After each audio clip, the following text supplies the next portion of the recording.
अस्सलाम वालेकुम, आदाब दोस्तों। मैं अतफर शाह।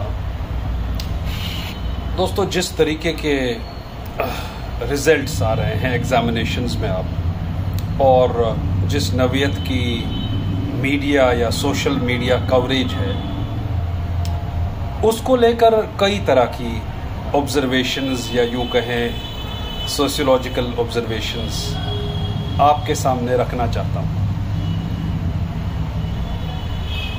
जनरेशन जेड आम तौर पे दोस्तों वो जनरेशन कहा जाता है जो 1997 से 2012 तक पैदा हुए, या कुछ लोग कहते हैं ये 1996 से 2010।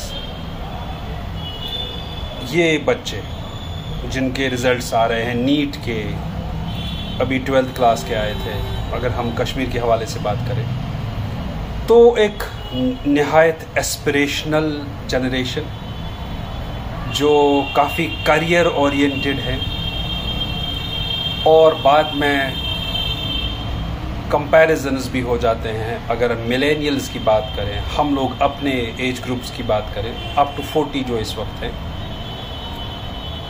हम में और इनमें क्या फ़र्क है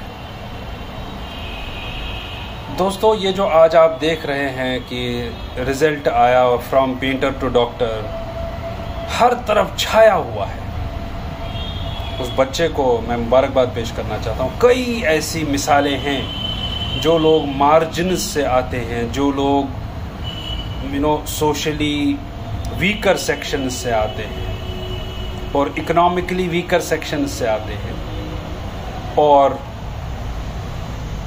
नाम कमा जाते हैं। वजह क्या है? वजह दोस्तों ऑब्वियसली उनकी मेहनत,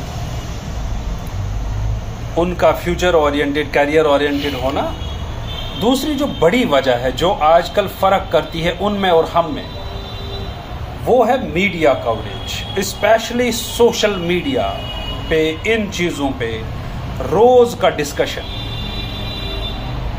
दोस्तों, अगर हम आज देखें कि ये जो जनरेशन है जिनको हम जनरेशन जेड कहते हैं, ये किस तरीके के मोटिवेटेड लोग हैं और करियर ओरिएंटेड हैं और कितना जुट जाते हैं। ये ऑनेस्टली हमारी जनरेशन उतनी करियर और ओरिएंटेड और फोकस्ड नहीं थी, और अगर थी भी उसकी वजह है हमें मीडिया का इतना हाइप हासिल नहीं था, हम मीडिया के उस दौर में नहीं थे, और फैसिलिटीज़ खुसूसन पेरेंटिंग में जो चेंज आया है पूरे देश में, पूरी दुनिया में, आजकल हम देख रहे हैं कि एक मज़दूर है जो 600 रुपये दिन को कमाता है, लेकिन उसका बेटा एक अच्छे स्कूल में पढ़ता है। ये मज़दूर का आइडिया एक ही है कि साहब मेरे साथ जो होना था वो हुआ, मेरी ज़िंदगी के साथ जो खराबी होनी थी वो हुई, लेकिन मेरा बच्चा पढ़ेगा। ये मिलेनियल्स जो बाप बन गए हैं इस वक्त, वो चाहे इकोनॉमिकली कितने भी वीकर हों, लेकिन वो अपने बच्चों को लेकर उनकी प्रेफरेंस है नंबर 1 पे एजुकेशन। और दोस्तों मीडिया तो है ही, सोशल मीडिया तो है ही, हर तरीके की इंफॉर्मेशन बूम है और फैसिलिटीज़ हैं, जिसकी वजह से आज आप देख रहे हैं सबका मार्कशीट तक अपलोडेड है। अगर आप जो ये बच्चा है, इमाम साहब की 2 बेटियां, पेंटर टू डॉक्टर,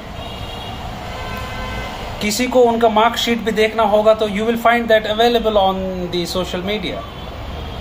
हमारे ज़माने में ऐसा नहीं होता था, और अगर उन दिनों कोई एक इलाके में भी टॉप कर जाता तो कोई दूसरा इलाके का उसको पहचानता नहीं था। आज पूरे कश्मीर में इमाम साहब की बेटियां और कितने सारे बच्चे सेलिब्रिटीज़ बन गए हैं। हम सब उनके लिए बहुत खुश हैं। हमारे लिए फ़ख्र की बात है कि जो आने वाली जो भी पीढ़ी होती है वो अपनी पिछली वाली पीढ़ी से एक कदम आगे होती है, ये हम मानते हैं। लेकिन दोस्तों जो मैं नोटिस कर रहा हूँ, आज भी नीट के एग्जाम्स जो कल आए, आज भी बूम है ट्रेडिशनल करियर्स का। अगर हम कश्मीर के हवाले से बात करें, आज भी डॉक्टर, इंजीनियर, लॉयर, और कश्मीर में मैं देख रहा हूँ नर्सिंग का एक अच्छा रुझान है as a career path. Youth, आज की जनरेशन जेडर्स या जनरेशन जेड वाले, इतनी सारी फैसिलिटीज के बावजूद, इतने सारे मीडिया अवेलेबिलिटी और पब्लिसिटी के बावजूद भी ट्रेडिशनल करियर ऑप्शंस पे क्यों अटके हैं, ये सवाल है। इसकी क्या वजह हो सकती है और ऐसा क्यों हो रहा है? दोस्तों, ये जरूरी है कि हमसे हटकर ये लोग जरूर हैं, लेकिन जो हमारे ज़माने में करियर ऑप्शंस थी, उन्हीं को लेकर ये जनरेशन जेड वाले आज भी मेजॉरिटी में क्लिंग कर रहे हैं, उन्हीं को अडॉप्ट कर रहे हैं। ऐसा क्यों हो रहा है? ये एक बड़ा सवाल है दोस्तों। इसका जवाब ये है कि ऐसा नहीं है कि ये लोग हमसे क्लियरली या 100% इस चीज में सिमिलर हैं। ये ट्रेंड हमारे और इनके बीच में सेम है, मिलेनियल्स और जनरेशन जेड के बीच में। बल्कि इसकी वजह एक है, ये लोग civil services, doctor, engineer and now a few things more, few career options more, यानी नर्सिंग है और वकालत है, उसमें जा रहे हैं।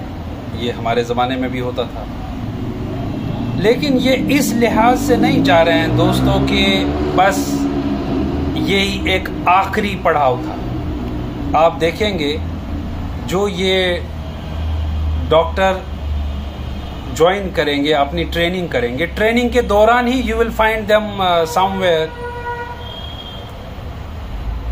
इन a civil services coaching centre.